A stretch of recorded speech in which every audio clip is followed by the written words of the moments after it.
Hello दोस्तों, good morning. पिछली video में हमने बात करी थी औरंगजेब की। औरंगजेब के समय में जो जाटों का विद्रोह हुआ था और सतनामियों को विद्रोह हुआ था, उसको औरंगजेब ने दबा दिया था। औरंगजेब ने अपने दरबार में होली, दिवाली, रक्षाबंधन सब बंद करवा दी थी। चित्रकारी और जुआ वगैरह इन सब के बारे में हमने पिछली वीडियो में बात करेंगे। औरंगजेब ने एक और इम्पोर्टेंट टैक्स लगाया था, जजिया। वह क्यों लगाया था? अब बात करते हैं क्यों लगाया था जजिया कर। 2 अप्रैल 1679। राजस्थान में एक जगह पड़ती है किशनगढ़। ये किशनगढ़ का किला है। इसकी एक राजकुमारी थी। औरंगजेब ने सोचा क्यों न इस राजकुमारी पर आक्रमण किया जाए।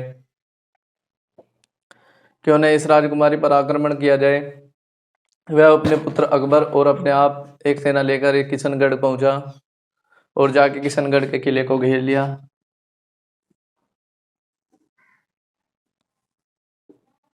जाकर के किशनगढ़ के किले को घेर लिया और राजकुमारी के पास अपना फरमान भिजवाया, चाहे तो वह हमारी अधीनता स्वीकार कर ले या मेरे बेटे अकबर या मुझसे शादी कर ले। इतने में राजकुमारी ने एक चिट्ठी कहाँ भेजी? जो मेवाड़ का राणा था। कौन था मेवाड़ का राणा? राणा राज सिंह। राणा राज सिंह यह वंशज थे राणा प्रताप के, राणा सांगा के, राणा उदय सिंह के और राणा कुंभा के। इन्होंने, जो राजकुमारी ने चिट्ठी लिखकर भेजी, उस चिट्ठी में लिखा था कि आप जैसे राजकुमारों के होते हुए मुझे एक मुस्लिम बादशाह से शादी करने पर कैसे मजबूर हो सकती हूँ। इतने में राणा राज सिंह ने एक सेना लाके ठीक औरंगजेब की सेना के पीछे लगा दी और औरंगजेब को घेर लिया। अब औरंगजेब ने सोचा कि इधर भी सेना है और इधर भी सेना है। औरंगजेब यहाँ से होता हुआ दिल्ली पहुंचा और गुस्से से तमतमाया हुआ उसने एक फरमान जारी किया और उसने कौन सा टैक्स लगाया? जजिया। जैसे ये कहानी इतिहासकारों ने लिखी है, उसी कहानी के आधार पर मैंने ये स्टोरी बताई और उसी के आधार पर मैं ये बता रहा हूँ कि जजिया ऐसे लगाया गया था। लेकिन जजिया का एक रीजन और भी हो सकता है। मैंने इतिहास में पढ़ा है, इसमें बताया गया कि जजिया किशनगढ़ की राजकुमारी के विरोध में हिंदुओं पर लगाया गया था।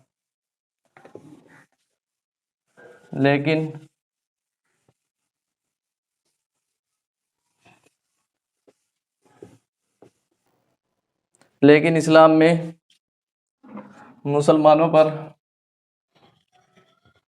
क्या बताया है? 5 चीजों को फर्ज बताया। कौन सी 5 चीजें हैं वे? कलमा,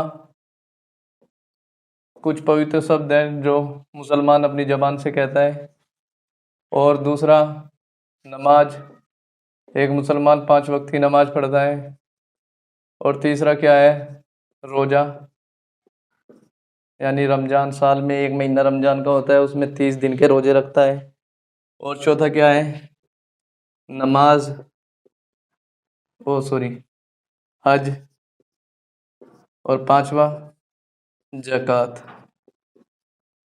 हज का मतलब है अपने जीवन में एक बार मक्का की यात्रा करना और ज़कात का मतलब होता है टैक्स, कि यह हर एक मुसलमान पे फर्ज है जो उसकी कमाई है उसका लगभग 2.5% के हिसाब से 2.5% के हिसाब से जनहित में खर्च करना। इसी को आधार मान के औरंगजेब ने क्या लगाया था? जजिया। जजिया कौन सी सन थी? 1679। उसका ये मानना था कि जब मुसलमान ज़कात देते हैं तो हिंदुओं को भी कौन सा टैक्स देना पड़ेगा? जजिया। और इसकी भी क्या थी? 2.5% रेट। ठीक, ऐसे लगाया था जजिया। अब हम बात करेंगे शिवाजी की। शिवाजी कौन था?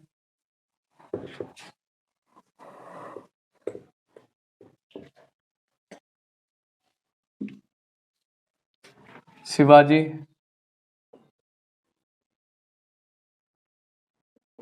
जन्म 1627, शिवनेर में, महाराष्ट्र। पिता शाहजी भोसले।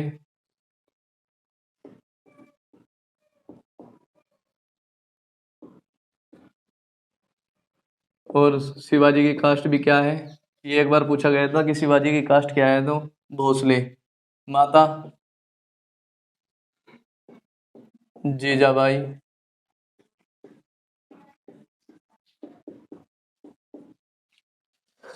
शिवाजी के माता पिता दोनों अलग अलग रहते थे, इसलिए शिवाजी के पिता ने दूसरी शादी भी नहीं की, क्योंकि वे मजबूर थे। उनको बीजापुर बीजापुर के सुल्तान, जिनके यहाँ शाहजी भोसले नौकरी क्या करते थे, उन्होंने इस बात को मजबूर किया था कि आप जीजाबाई के साथ नहीं रहोगे वरना मैं आपको जेल में डाल दूंगा। और जो शाहजी भोसले थे, उन्होंने शिवाजी की शिक्षा के लिए इनका पहला शिक्षक कौन था, शिक्षक टीचर कौन थे, दादा कोंडदेव, जिन्होंने शिवाजी को सैनिक कुशलता, युद्ध नीति यानी मिलिट्री वॉरफेयर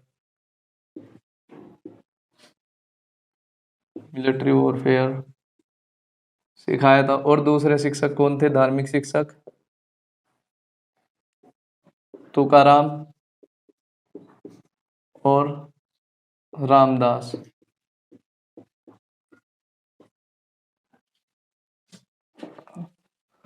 शिवाजी की दो शादी भी हुई थी। पहली शादी किससे हुई थी, शिवाजी वेड्स, क्या नाम था, साईबाई निम्बालकर। इनसे एक लड़का हुआ संभाजी, जिसकी भी शादी किससे हुई, येसुबाई।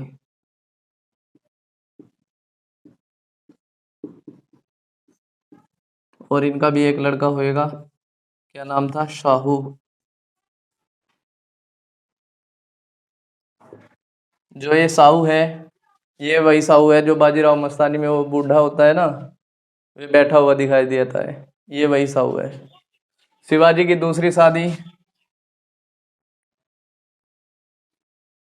शिवाजी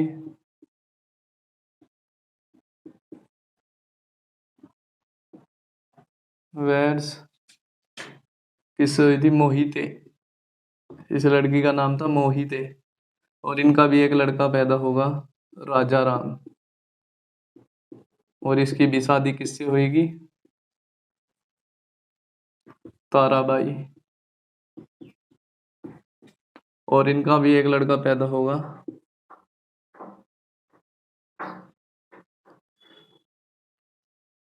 क्या नाम था, शिवाजी सेकंड।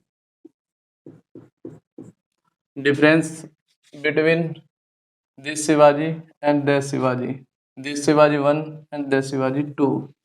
ठीक, अब हम आगे चलते हैं। शिवाजी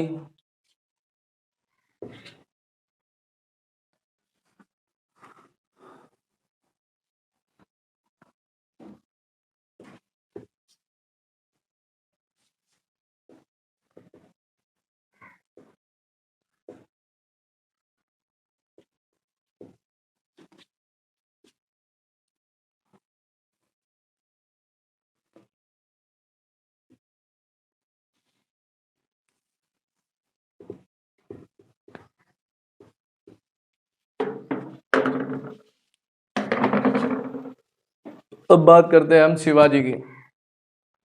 शिवाजी जो था वो मराठा राज्य का संस्थापक था, और उसने, जो उसके पिताजी थे वह कहाँ की नौकरी किया करते थे, अली आदिल शाह के यहाँ। अली आदिल शाह, अली आदिल शाह सुल्तान कहाँ था, कहाँ का था ये, बीजापुर, बीजापुर का सुल्तान। और इसका एक सेनापति था, अफजल खान।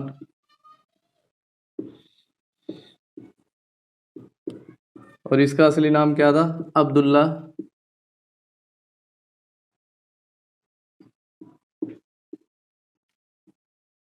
अब्दुल्ला भटारी, भट्टारी या भटारी, इसका असली नाम था ये। जब शिवाजी ने आदिल शाह के पास यह पैगाम भिजवाया कि मैं तुम्हारे विरुद्ध मुगलों की सहायता करूंगा, तो बीजापुर के सुल्तान ने कहा कि मैं तुम्हारे पिताजी को जेल में डाल दूंगा और तरह तरह की यातनाएं दूंगा, परेशान करूंगा। अली आदिल शाह जो बीजापुर का सुल्तान का था, उसका एक सेनापति था अफजल खां। बीजापुर के सुल्तान ने अफजल खां को शिवाजी को पकड़ने का आदेश दिया। 6.5 फीट लंबा चौड़ा अफजल खान हंसा कि एक चूहे को, जो एक छोटे कद का आदमी है, बस इतना सा काम है, ये तो मेरा बाएं हाथ का खेल है। अफजल खान ने 20,000 सैनिक लिए और कहाँ पहुंचा? पूना।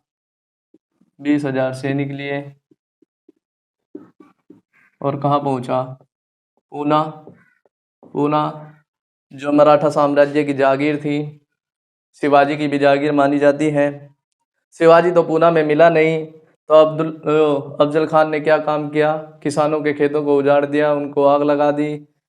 पैसा पानी की तरह खर्च हो रहा था। तो अफजल खान ने एक संदेश शिवाजी के पास पहुंचाया कि मैं तुमसे मिलना चाहता हूँ। मीटिंग रखी गई। शिवाजी के कानों कान यह खबर पहुंच गई कि अफजल खान तुमको अपनी बाहों के बीच में दबा के मारना चाहता है। जब शिवाजी अफजल खान के सामने पहुंचा, तो उन्होंने, जो अफजल खान था, उसने शिवाजी को कहा कि आओ गले लगते हैं। जैसे ही उसको गले लगाया, तो उसने शिवाजी को दबाना शुरू किया। तो शिवाजी ने हाथ में क्या पहना हुआ था? बखनक। यह होता है बगनक। ये तेज धार वाला जो हाथ में पहना जाता है, इसको आजकल के लड़के भी पहनते हैं जब स्कूल में लड़ाई वगैरह हो जाती है। ये तेज धार वाला था, तेज धार वाला। जैसे वह शिवाजी को दबा रहा था, तो शिवाजी ने पीछे से उसकी रीढ़ की हड्डी में यह घुसेड़ दिया। और जैसे वह शिवाजी को दबाता, तो शिवाजी उसको अंदर तक और घुसा देते, और उसकी जो कमर थी वो पूरी फाड़ के रख दी, जिससे अफजल खान मारा गया। और यह देखकर शिवाजी के सैनिक उत्साहित हुए। शिवाजी ने अफजल खान के सैनिकों को कहा कि आओ तो हमारे साथ अपने हथियार और घोड़ों को लेकर हमारे साथ हो जाओ, या फिर अपने कपड़े निकालो और बीजापुर लौट जाओ। आधे सैनिकों ने इस ऑफर को एक्सेप्ट किया और आधों ने एक्सेप्ट नहीं किया, और उनके कपड़े निकालकर उनको वापस भेज दिया। और सबने रास्ते में पूछा कि यह हालत तुम्हारी किसने की है? यह हालत हमारी शिवाजी ने की है। जैसे ही यह खबर औरंगजेब के कानों में पहुंची, तो औरंगजेब भी थोड़ा सा भयभीत हुआ और उसने भी फरमान जारी किया। कैसा फरमान? कि शिवाजी को पकड़कर लाया जाए।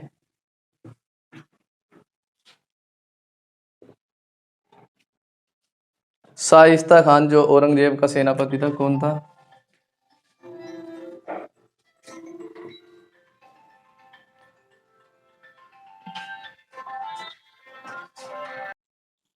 शाइस्ता खान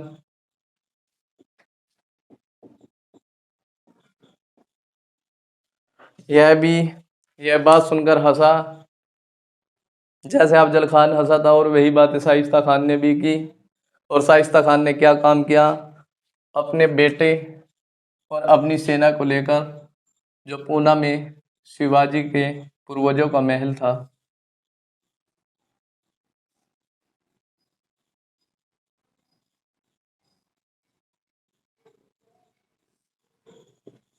वहां पहुंचा, और उसने भी इस महल पे जाके कब्जा कर लिया। और क्या किया? ये जैसे पूना है, इसमें बाहर के लोगों की एंट्री बैन कर दी। जो सैनिकों में एक लड़की की शादी थी, तो सैनिकों ने यह आग्रह किया कि 200 आदमी बारात के आने वाले हैं। जो 200 आदमी थे वे घुसा दिए गए इधर से, और 200 आदमी इधर से घुसा दिए गए। इनको सैनिकों ने कहा कि मराठा बिजनेसमैन है, अगर पिटेंगे तो पैसा देंगे। इन्हीं बिजनेसमैन में थे, एक शिवाजी थे और 200 इधर से और 200 इधर से, तो 400 सैनिक शिवाजी ने अपने अंदर घुसा दिए पूना के महल में। अब शिवाजी ने क्या काम किया, शिवाजी कभी भी, जो शिवाजी था वो कभी भी सामने से लड़ाई नहीं करता था, वह हमेशा छापामार युद्ध की नीति करता था। जैसे ही रात हुई और शाइस्ता खान और उसका बेटा जैसे अपने शयन कक्ष में सो रहा था, तो जो शिवाजी के 400 लड़ाके थे उन्होंने अचानक से हमला कर दिया। शाइस्ता खान जैसे समझ पाता, उसका पुत्र मारा गया और शाइस्ता खान का भी क्या, अंगूठा कट गया। शाइस्ता खान का अंगूठा कट गया और वह जंगलों की तरफ भाग गया। इस जीत से भी शिवाजी उत्साहित हुआ और उसने पूना पर कब्जा कर लिया। अब हम आगे चलते हैं। यह जैसे ही खबर औरंगजेब के कानों में पहुंची तो औरंगजेब ने क्या किया,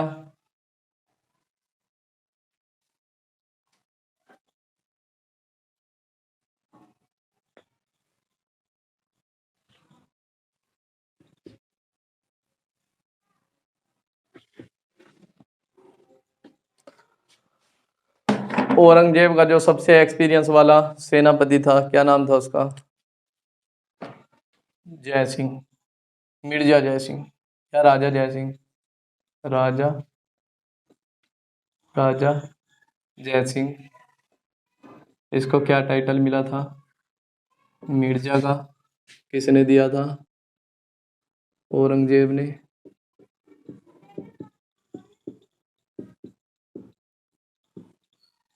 इसका मतलब होता है लायन यानी शेर।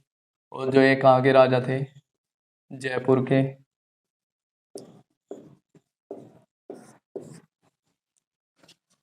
ठीक। इसने शिवाजी को बहुत सी बार युद्धों में पराजित किया। जब शिवाजी को कुछ रास्ता न मिला तो शिवाजी ने क्या काम किया, शिवाजी ने इनके साथ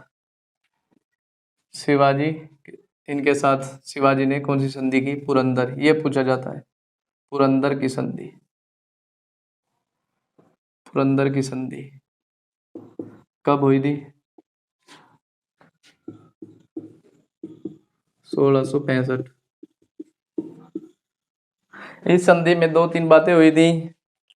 तो राजा जयसिंह ने शिवाजी को उसकी सहायता और मदद का वचन दिया था और उसकी जान की हिफाजत करने का वादा दिया था और कहा था कि मैं औरंगजेब के हाथों आपको राजा बनवा दूंगा। यह बात जैसे ये संधि हुई तो शिवाजी और उसका लड़का संभाजी आगरा की तरफ चले। आगरा में एक महल है, कौन सा महल है, जयपुर का महल। जयपुर का महल,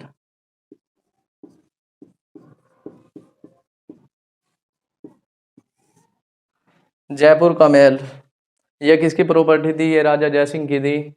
जैसे ही महल में शिवाजी अंदर गया तो उस दिन औरंगजेब का बर्थडे था। जगह जगह से उसको बधाई देने वाले आए हुए थे और जो शाइस्ता खान औरंगजेब का रिश्तेदार होने की वजह से औरंगजेब के पास ही बैठा था, शिवाजी को देखकर आग बबूला हो गया और औरंगजेब ने उसको 3rd क्वालिटी यानी तीसरे दर्जे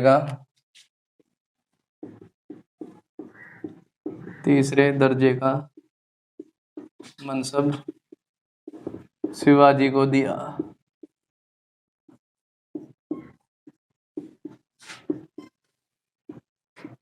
मनसब शिवाजी को दिया, जिसे शिवाजी ने अपना अपमान समझा और शिवाजी ने उसका विरोध किया तो औरंगजेब ने शिवाजी को नजरबंद कर लिया। कहाँ किया था नजरबंद, जयपुर का महल था, शिवाजी को नजरबंद कर दिया।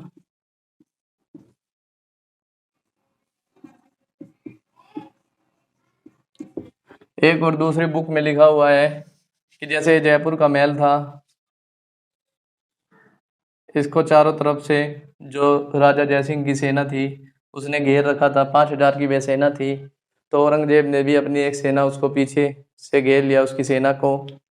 अब 2 महीने तक घेराबंदी चलती रही। शिवाजी अंदर था तो शिवाजी ने राजा जयसिंह से एक इच्छा जाहिर की कि वह उसके अंतिम दिन है, यानी बीमारी की हालत है, उसने बीमारी का बहाना किया, वह गरीबों में दान पुण्य का काम करना चाहता है। औरंगजेब ने इस बात की परमिशन दे दी और जो बड़े बड़े टोकरियों में मिठाई अंदर जाने लगी। शुरू में तो औरंगजेब के सैनिक उन टोकरियों को चेक करते थे, लेकिन रोज रोज का यही काम होने की वजह से एक दिन उन्होंने टोकरियों को चेक नहीं किया और शिवाजी और उसका लड़का संभाजी उन टोकरियों में बैठकर महल से बाहर निकल गए और वहां पहुंचे जहां उनके घोड़े इंतजार कर रहे थे। और इस महल से निकलने के बाद कहाँ पहुंचे? इलाहाबाद। और इलाहाबाद से बनारस, इलाहाबाद से बनारस। बनारस के ही पंडितों ने, जैसे बनारस के पंडितों के सामने शिवाजी ने यह इच्छा जाहिर की कि मेरा मेरा राज्याभिषेक कर दो, तो बनारस के पंडितों ने इनका फर्स्ट कोरोनेशन किया। बनारस के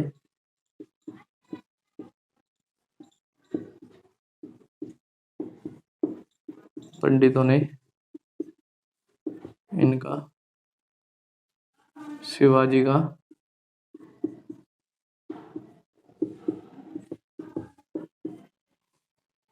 राज्याभिषेक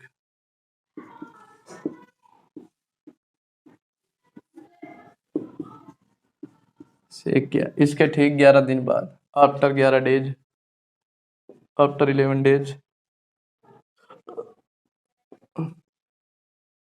जीजाबाई हैड डाइड, जीजाबाई मर गई। तो इस मुहूर्त को शिवाजी ने अपशगुन माना और 1674 ईस्वी में किला था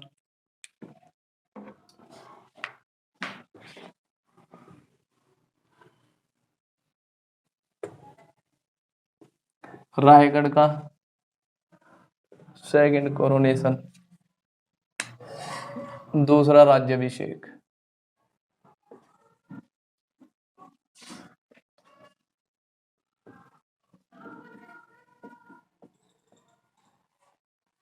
सोलह सौ चौहत्तर ईस्वी, रायगढ़, बहुत धूमधाम से किया था। मैं बीच में एक पॉइंट बताना भूल गया। पहला पॉइंट वो पॉइंट था जब अफजल खान ने पूना के किसानों की फसल उजाड़ दी थी और जो पूना की जागीर थी उसको भी बहुत नुकसान पहुंचाया था। हालांकि इतिहासकार ये भी बताते हैं कि अफजल खान ने शिवाजी के खजाने पर भी कब्जा कर लिया था और शिवाजी को जब धन की कमी महसूस हुई तो उसने सूरत की एक लूट करी थी। वो पॉइंट मैं बताना भूल गया था। सूरत की पहली लूट थी वे, सूरत की प्रथम लूट, बस ये इम्पोर्टेंट है। 1664, इस लूट से जो खजाना शिवाजी के हाथ लगा उसने वह खजाना किसानों में, अपने सैनिकों में और अपने राजकोष में जमा किया। बस इम्पोर्टेंट है। और जब ये शिवाजी का दूसरा राज्याभिषेक 1674 ईस्वी में हुआ था तो इसमें भी बहुत पैसा खर्च हुआ था, बहुत धूमधाम से इसका राज्याभिषेक किया गया। और इस राज्याभिषेक में जो खर्च हुआ था उसकी पूर्ति करने के लिए शिवाजी ने एक बार और सूरत को दूसरी बार लूटा।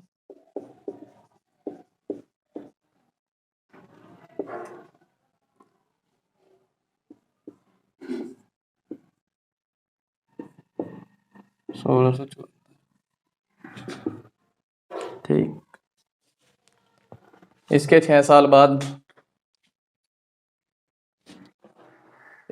साल बाद शिवाजी बुखार से पीड़ित हुआ। तारीख थी 23 मार्च 1680।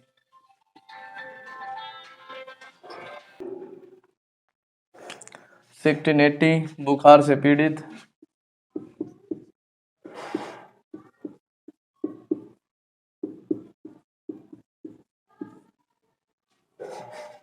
बुखार से पीड़ित और इसके ठीक 12 दिन बाद शिवाजी हैड डाइड। 12 दिन बाद 4 अप्रैल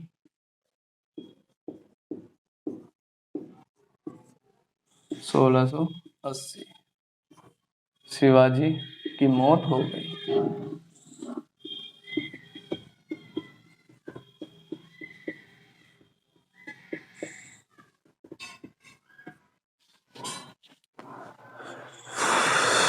पता नहीं, इतिहासकार भी शिवाजी को एकमात्र लुटेरा और डाकू ही मानते हैं।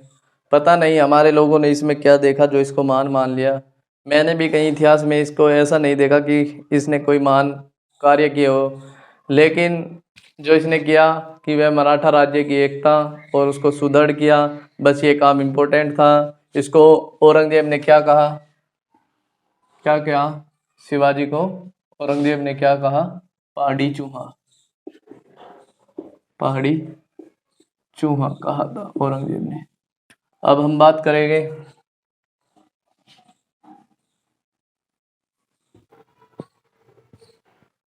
इसके बाद जो सिखों का विद्रोह हुआ, उनके जो गुरु थे, सिखों के 9वें गुरु गुरु तेग बहादुर, ऐसा बताते हैं कि उन्होंने जो कश्मीर से भागे हुए हिंदू शरणार्थियों को शरण दी थी, इसी का विरोध औरंगजेब ने किया और गुरु तेग बहादुर को पकड़ा गया। गुरु तेग बहादुर को जहाँ मारा गया उस जगह का नाम है दिल्ली में शीशगंज गुरुद्वारा, शीशगंज गुरुद्वारा, गुरुद्वारा। और गुरु तेग बहादुर को मारा गया, गुरु तेग बहादुर।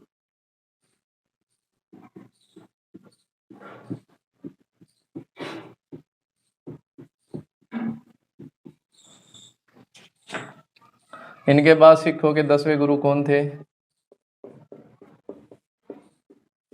गुरु गोविंद सिंह, गुरु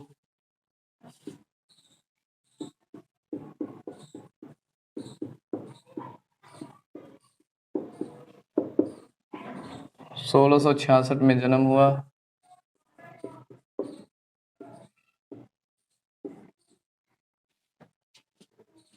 और इन्होंने क्या किया था? 1699 खालसा पंथ की स्थापना।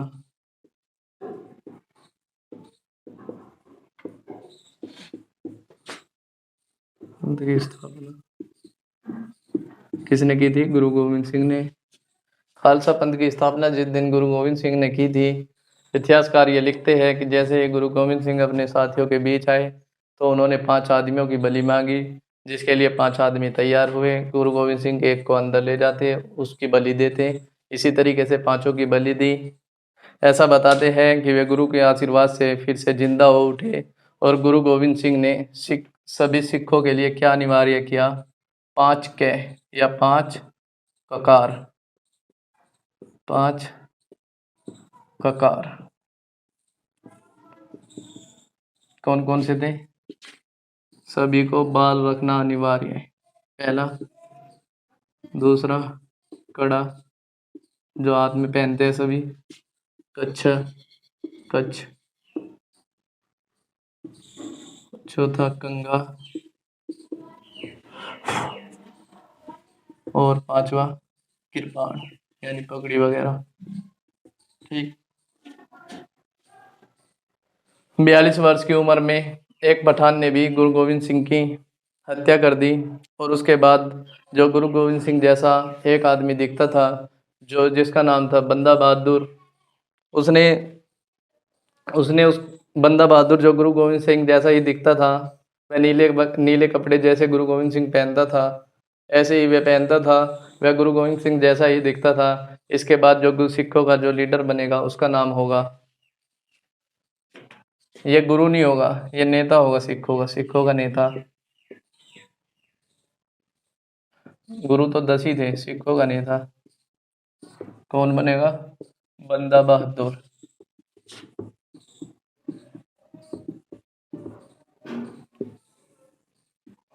अब बात करेंगे हम औरंगजेब की मृत्यु की।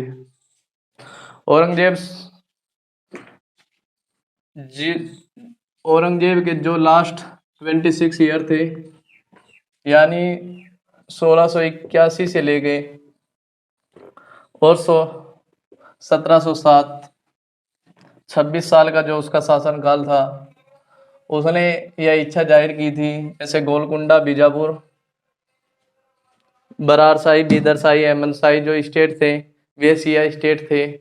और उसने यह सोचकर, शिया मुसलमानों से भी औरंगजेब बहुत चिढ़ता था, और उसने क्या किया कि दक्षिण में अपनी विजय पताका फहराई जाए।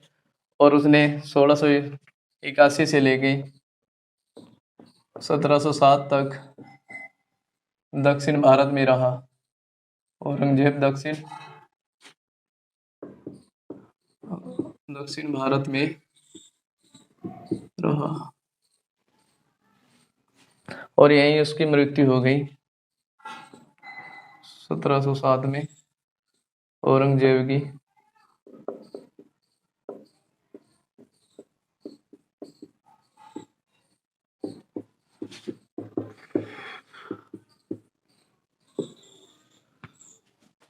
औरंगजेब जब मर रहे थे तो उनके हाथ में 3 चिट्ठियां थी। उन चिट्ठियों में लिखा था, जैसी गलती मैंने की है बेटा ऐसी तुम मत करना। और उन चिट्ठियों में लिखा था कि मैंने अपने भाइयों को मारकर यह राजगद्दी प्राप्त की थी, मैंने अपने पिताजी को जेल में डालकर यह गद्दी प्राप्त की थी। और जो ये गलती की मैंने, जो सबसे बड़ी गलती की कि मैंने उत्तर भारत से लेके दक्षिण भारत में जो आक्रमण करने की सोची, मैं अपने जो उत्तर भारत में जो दिल्ली पड़ती है मैं उसमें वापस ही नहीं जा सका। तुम भी यह गलती मत करना। वे तो औरंगजेब के मरने का इंतजार कर ही रहे थे। और उसके बाद जो मुअज्जम और आजम उसके 2 लड़के थे उनके बीच विद्रोह होगा। जो अकबर सेकंड था उसने भी पहले विद्रोह किया था। सॉरी, मैं एक बात बताना भूल गया बीच में, जो मराठा साम्राज्य के लिए इम्पोर्टेंट है, बस वे भी देख लो।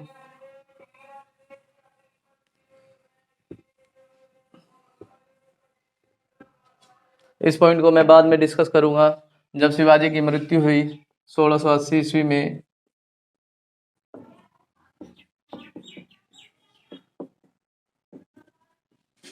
शिवाजी की मृत्यु तो इसका एक लड़का था संभाजी, बस जल्दी जल्दी देख लो।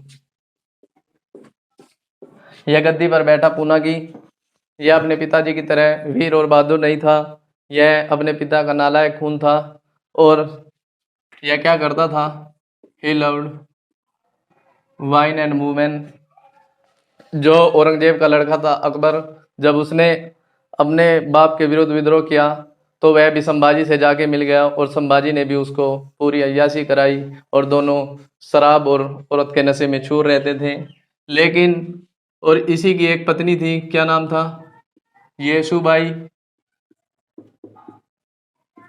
और इनका एक लड़का था शाहू, इसके बारे में बताया था जो बाजीराव मस्तानी मूवी में वो बुड्ढा है।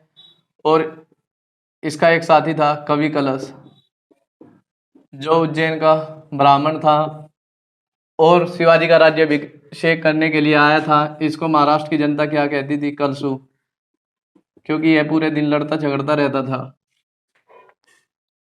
एक दिन संभाजी, येसुबाई, शाहू और कवि कलश सुबह के समय मंदिर जा रहे थे। 4 बजे का टाइम था।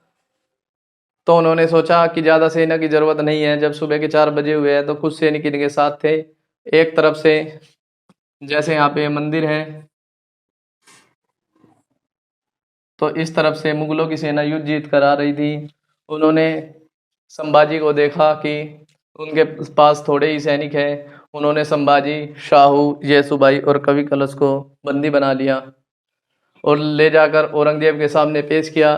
तो औरंगजेब ने संभाजी के सामने 3 शर्त रखी। कौन सी शर्त थी वे? उनमें एक शर्त यह थी कि जो मुगल अधिकारी आपसे मिले हुए हैं उनके बारे में मुझे बता दो। और दूसरी शर्त ये थी कि जितने भी शिवाजी ने किले जीते हैं उन सब की चाबियां मेरे हाथ में दे दो। और तीसरी शर्त ये थी कि जितना भी शिवाजी ने खजाना लूटा है वह सारा का सारा मुगल खजाने में जमा कर दो। ये 3 शर्त औरंगजेब ने संभाजी के सामने रखी। संभाजी ने इन तीनों शर्त का एक ही उत्तर दिया कि मैं तीनों शर्तों को कबूल कर लूँगा, लेकिन आपको अपनी बेटी या राजकुमारी की शादी मुझसे कर दो। तो कवि कलश ने कहा कि सही बोले, सही बोले। जैसे कि औरंगजेब भी दिमाग था, यह बात सुनकर कैसे सहन कर सकता था। उसने संभाजी और जो कवि कलश था उनको यह सजा दी कि इनको रोजाना काटा जाए और कुत्तों के सामने फेंका जाए।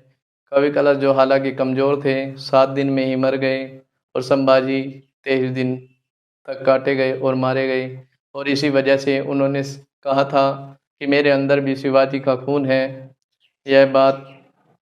और लास्ट टाइम में संभाजी महाराष्ट्र की जनता में हीरो बन गए। और जो शाहू था यह मुगलों की ही देखभाल में पाला गया और शाहू ने अपनी ज़िंदगी में कभी भी मुगलों के विरुद्ध काम नहीं किया, क्योंकि ऐसा बताते हैं कि जिसका खाते हैं लोग बाग उसी का गुण गाते हैं। यही काम शाहू ने किया। अब हम बात करेंगे औरंगजेब की मृत्यु की। मैं थोड़ा आगे निकल गया था, ये पॉइंट भूल गया था। और शिवाजी का एक और लड़का था राजा राम, जिसकी वाइफ थी ताराबाई। उसने भी मुगलों के विरुद्ध युद्ध जारी रखे और राजा राम की मौत 1700 ईस्वी में हो गई थी और उनकी वाइफ थी जो ताराबाई, उसके बाद उन्होंने कार्यभार को संभाला और उन्होंने भी मुगलों के विरुद्ध युद्ध जारी रखा। वह इम्पोर्टेंट नहीं, बस ये इम्पोर्टेंट है संभाजी और संभाजी का लड़का जो था शाहू, बस। अब बात करेंगे हम औरंगजेब की। औरंगजेब की मृत्यु कैसे हुई। तारीख थी 1707। मैंने बताया था कि जो 26 साल थे शिवाजी वो औरंगजेब के, वे दक्षिण भारत में गुजारे और यहीं उसकी मृत्यु हुई। औरंगजेब को कहाँ दफनाया गया।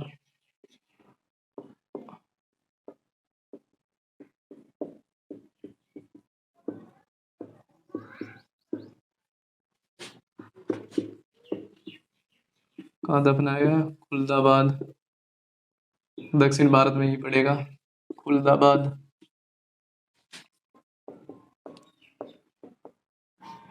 औरंगजेब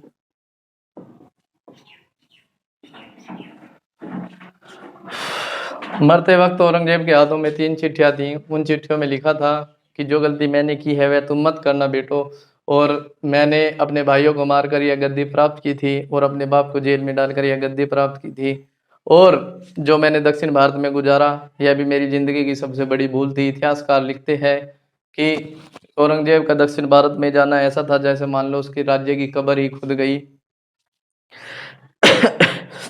कब्र ही खुद गई। और हुआ भी ऐसा कि दक्षिण भारत में ही वह मरा और उसकी कब्र भी वहीं है, खुलदाबाद में।